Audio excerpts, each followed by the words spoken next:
shooing them away? No, I'm looking out. I'm like at the masses. I know, great. it's like huge. It's great. So do y'all have any questions? Because, you know, this is the one opportunity. I'll answer anything. Me too. Anything. Almost anything. And that just sent a hush over the crowd. But questions about publishing, questions about writing, publishing about, I think, really, Yeah, really pretty much anything. anything. Personal questions. Yeah. Because you say this is your first one you wrote and the second one published. I seem to find that more and more with so many authors, the second one's always, or the first one's always the one that's published second. Do you have any ideas on why that happens? Yeah, maybe I do. I think because you're a better writer by the second novel, and you're a little bit more prepared to be rejected, and you're prepared for the sending it out and the horror of the publishing world and how scary that is. And so do you not send the first out? no, I sent the first out actually, and I was actually, this is what I learned. I sent the first one out naive about how skittish the publishing world is about gay and lesbian titles. And I'm like, oh, of course they're going to want my book. She lives in California. Yeah. So only to find out that they're very skittish about it, and were nervous about Spanking New. They kept saying, well, what is this book about, you know? And I'm like, well, gender, you know? And, oh, ooh.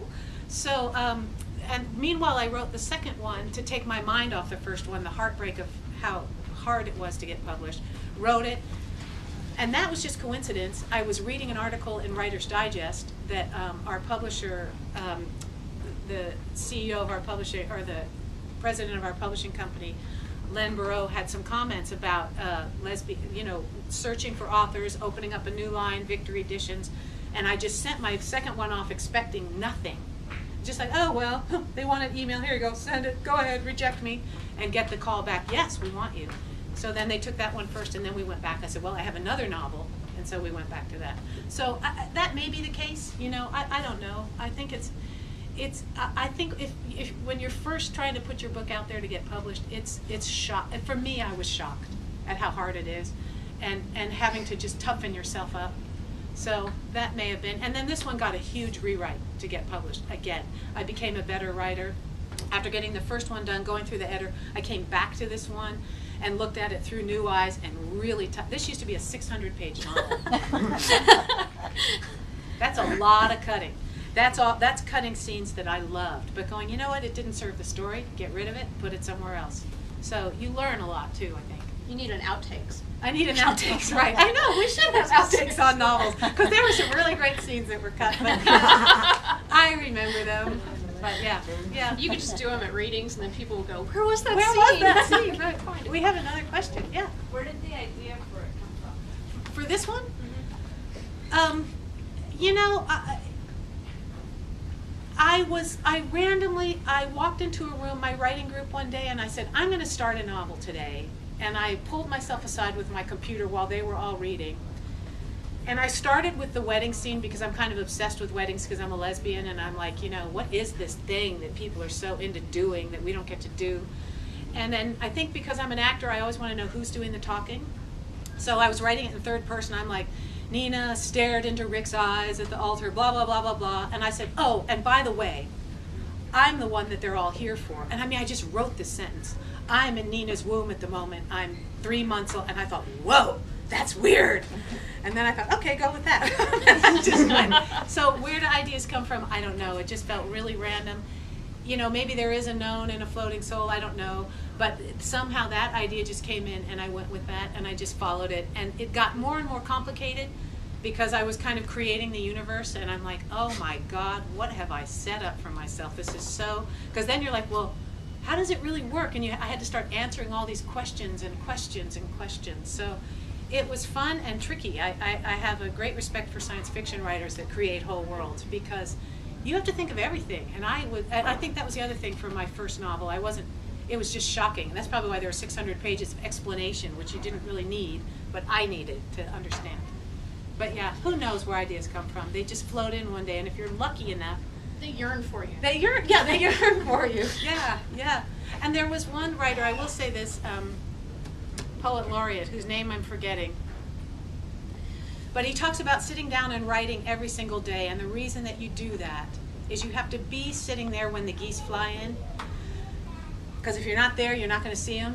And so part of it is just sitting down and writing. And if you really have a practice going, the ideas will show up. But you've just got to be. And the geese just flew in that day. So thank goodness I was sitting at a computer. Yeah. Other questions? In the back there? Anything you're thinking about? I have a question for Carsen. It's actually a two-part question. Oh, One, no. are you planning a screenplay? And two, can I make casting suggestions? Because Tony and I would love to play lesbian lovers. Well, that just answered question one now. It's acting. Right. I will make a note that if this gets picked up for a screenplay, casting is done. Main characters are cast. Thank you. Love to accommodate you. Seriously, I think that's what any author wants, don't Oh, you? yeah. Is for a screenplay to get picked up.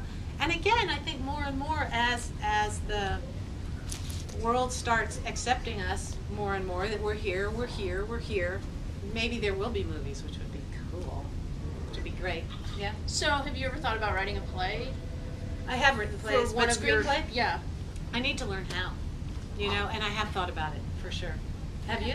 I don't know. I mean, I think that my first book had a lot of dialogue.